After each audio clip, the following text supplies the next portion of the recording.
A gente precisa destacar também nessa abertura de Acontece, hoje o debate ao governo do estado de São Paulo, aqui na Band, como tradicionalmente acontece. O debate às 10 da noite, claro, com transmissão simultânea aqui na Rádio Bandeirantes, mas quero destacar também que é muito importante você saber o que acontece antes do debate. E isso vai se dar aqui na Rádio Bandeirantes a partir das 8h30. Tem o jogo do Palmeiras contra o Atlético Goianiense lá em Goiânia, a partir das 6h30 da tarde, a transmissão, o jogo propriamente dito, né? Depois do Acontece já começa toda a equipe da Rádio Bandeirantes já aqui a postos para essa partida. Às 8h30, a transmissão, como obrigado que somos a colocar no ar a Voz do Brasil. Então, no YouTube e no Facebook da Rádio Bandeirantes, vamos fazer o pré-debate. O pré-debate entre 8h30 e 9h30 e depois às 9h30, aí junto com o dial da Rádio Bandeirantes. Aí vai até às 10h. Então toda a equipe de jornalismo estará a postos para trazer a melhor informação, chegada dos candidatos, dos assessores, o clima para o debate. Esse debate que tem, eu insisto, você que já nos acompanha pelo YouTube e pelo Facebook, esteja conosco a partir das 8h30. O pré-debate vai ser simplesmente espetacular. E depois às 9h30 a gente se une novamente ao dial da Rádio Bandeirantes. E aí vamos até a hora do debate às 10 da noite, vai ser simplesmente sensacional, porque agora Tarcísio precisa jogar pelo empate, porque tá ganhando o jogo pelo menos pelas pesquisas, Zaidan, e o Fernando Haddad precisa ir pro ataque, e o dia é hoje para começar a querer ou ganhar mais lastro ainda, ou reagir nas pesquisas na busca pelo voto no dia 30. Exato, e também é preciso saber qual vai ser a linha, né, que cada um vai adotar como centro do debate, ou seja, em que direção cada um vai tentar conduzir o debate.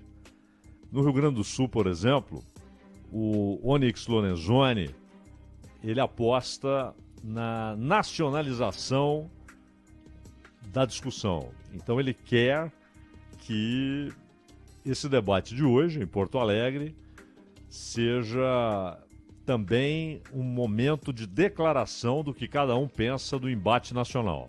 O Lorenzoni, claro, é Bolsonaro, aliás, esse de primeira hora, né? Quando o Bolsonaro nem tinha grande perspectiva, intenção de voto pequena, tal, ele já estava ali envolvido com a candidatura do Bolsonaro, foi ministro em diversas pastas, está tentando o governo do Rio Grande do Sul. E o Eduardo Leite, que votou no Bolsonaro, ele disse isso, né, em 18, e depois se afastou, chegou a se apresentar ali como um eleitor arrependido, né, das consequências do voto, etc. Mas, ao mesmo tempo, falava em sempre fazer análises pragmáticas. Quando o governo acertasse, ele iria dizer, quando errasse, ele iria dizer, mas também não ensaiou qualquer aproximação com a oposição ao Bolsonaro e chegou agora no segundo turno, se disse neutro.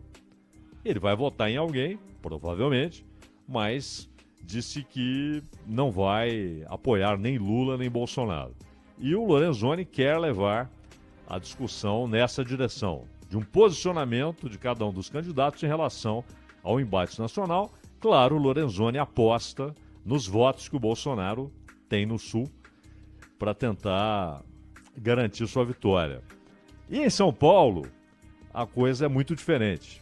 São Paulo, de certa maneira, é a reprodução do embate nacional. Você tem um claríssimo candidato vinculado ao Bolsonaro e um candidato claramente, historicamente vinculado ao Lula, tanto que foi o candidato que o Lula escolheu para representá-lo na eleição de 18, quando o Lula não pôde concorrer, chegou a tentar, o TSE disse não, e aí ele escolheu, foi escolha pessoal dele, escolheu o Haddad, não foi escolha do PT, foi do Lula, escolheu o Haddad para ser o candidato. Então em São Paulo a coisa é claríssima, você tem o candidato do Bolsonaro, o candidato do Lula, e isso torna inevitável um embate que traga para as discussões de hoje à noite a respeito de São Paulo inicialmente, mas que traga a disputa nacional. É o que o Lorenzoni quer fazer em Porto Alegre, mas é o que fatalmente acontecerá em São Paulo. E, Ronald, eu me lembro que na década de 70, até começo dos anos 80, dizia-se o seguinte, olha, há 2 cargos públicos que são de excelência. É um conforto total. Não tem amorfinação, não tem aborrecimento. É senador e governador de São Paulo. Dizia-se isso. Tinha até uma coisa que os corintianos diziam muito, não sei se você se lembra, Ronald, na época do Vicente Mateus, eles diziam, os 3 cargos mais importantes da República. O presidente, o governador de São Paulo e o presidente do Corinthians. Eles diziam que o Mateus pela massa, tal, aquelas coisas. E meu pai, que era corintiano, de vez em quando soltava essa. Então, o governador de São Paulo, por quê? Porque o governador, ele não lida diretamente com aquele cotidiano de problemas que os prefeitos lidam, não é? Com os quais os prefeitos lidam. O buraco na rua, abastecimento de água, problema na escola, os problemas do cotidiano, os problemas da comunidade. O prefeito está ali, né? Ele sai à rua, ele tem de enfrentar aquilo. Muitos dos problemas, quem põe a mão na massa ali é o prefeito e tal. E o governador de São Paulo, bem mais distante desses problemas cotidianos, e ao mesmo tempo, essa era a ideia, sempre com muito dinheiro, porque São Paulo é um estado rico, com arrecadação gigantesca. A Constituição de 88, ela mudou atribuições. E, ao mesmo tempo, aquilo que não era um problema crônico, tornou-se, que é o problema da segurança pública. E esse é um problema do Estado. Porque no Brasil, quem tem o poder de polícia é o Estado, com polícia civil e polícia militar. O governo federal tem a sua polícia federal para os crimes federais. Mas os crimes do dia a dia tal são atribuição do Estado. Diferentemente dos Estados Unidos, onde a polícia é municipal, é da prefeitura. Aqui é do Estado. E São Paulo, com toda a riqueza, com toda a prosperidade, não consegue atacar com eficiência o problema da segurança pública, que é, como eu já dissemos aqui, é o beabá da formação do Estado moderno, que é a atribuição primordial do Estado moderno, segurança pública. Garantir que todos estão sob a lei e que ninguém vai se impor porque tem arma, porque é mais forte, porque está armado e o outro desarmado. É o Estado que tem essa atribuição. E São Paulo, um estado riquíssimo, falha miseravelmente quando o problema é segurança pública. E claro que o problema não está na polícia, o problema está na legislação, que não é feita pelo governo do Estado, é feita pelo Congresso Nacional, está também em muitas interpretações que os juízes dão à legislação, mas está, muitas vezes, na negligência, na falha, na incompetência do governo do Estado em lidar com o problema. Escolas. O Estado tem participação importante na rede pública de ensino. Estado e municípios. E aqui também há uma incompatibilidade entre a riqueza de São Paulo e os problemas que são encontrados na rede pública de ensino no Estado. Então, eu espero que a inevitável nacionalização, né, o fato de que esse debate vai reproduzir o embate nacional entre Bolsonaro e Lula, mas que pelo menos abordem os problemas crônicos do rico estado de São Paulo. Porque é o que a população espera, né? Então, um vai falar do Lula, um vai falar do Bolsonaro, um vai falar contra o Lula, outro vai falar contra o Bolsonaro, mas a população de São Paulo espera discussões sérias e que sinalizem o que cada um pode, tem e quer fazer a respeito dos problemas de São Paulo, que não são pequenos. E muitos deles incompatíveis com a riqueza do Estado, né, Ronald? E que o debate não... eu tenho certeza que eles não vão fazer isso, né? Porque pela primeira vez nós temos nos últimos quase 30 anos, uma disputa entre aqueles que não estão no poder, né? Apesar do Rodrigo Garcia ter declarado apoio ao Tarcísio, né? Que não fique naquela de que São Paulo é lembrada porque tem excelentes estradas no interior. São Paulo tem as melhores estradas do Brasil, né? Aquela história toda, como se não fosse obrigação do Até Estado. porque tem pedágio, Pô, né? qual é o pedágio pra caramba, né, meu? E, sabe, essa coisa, a gente ficou... mas também tem que lembrar todos os flagelos do Estado de São Paulo e que parece que as pessoas às vezes esquecem como a gente falha exatamente nessa mesma seara, com uma oferta pífia, bizarra de transporte público, né?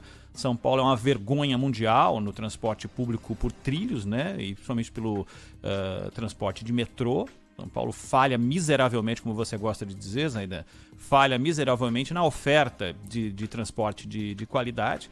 Não consegue fazer a CPTM funcionar direito, privatizou uma parte e as empresas que assumem a gestão não são capazes de dar aquilo que é o mais básico, que é o trem parar na estação na hora prevista, vai embora, para na outra, Não, fica uma loucura de um dia funciona, um dia não funciona, a manutenção que faz com que a via fique interditada, é uma maluquice.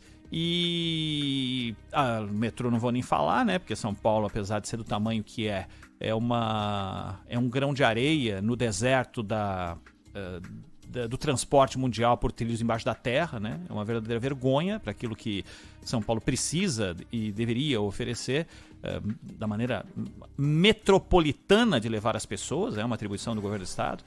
E também podemos falar de algo básico, afinal de contas, o governo do estado de São Paulo em 30 anos não foi capaz de terminar uma obra que era simplesmente para construir uma estrada em volta da cidade. Só isso.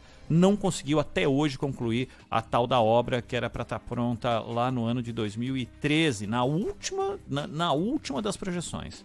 O que também é para o estado de São Paulo e para os paulistas uma gigantesca vergonha daquilo que foi dito e não foi feito. Ah, sim, vergonhoso. Porque é um estado que tem recursos. E também dizia-se, e essa realidade permanece, que se São Paulo fosse um país, teria o segundo PIB da América do Sul. Só atrás do próprio Brasil, né? E não consegue resolver problemas básicos. E no caso dos transportes, e o Rodoanel particularmente, é assim... não é uma vergonha, né? É um acúmulo de vergonhas, né, Ronaldo? É uma coladinha na outra. O bom, sabe o que é, Zaidan? É que todos os que passaram por lá podem estar no quadro da vexatória condução da construção dessa rodovia. Eles podem estar todos.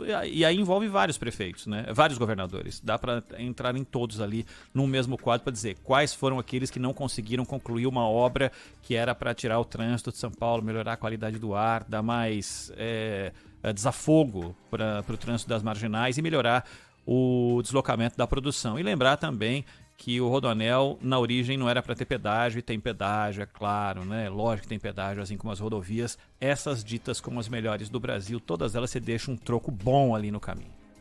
Vários governadores e todos com uma marca em comum, o partido, né? Isso. Todos do mesmo partido, do PSDB. Exatamente.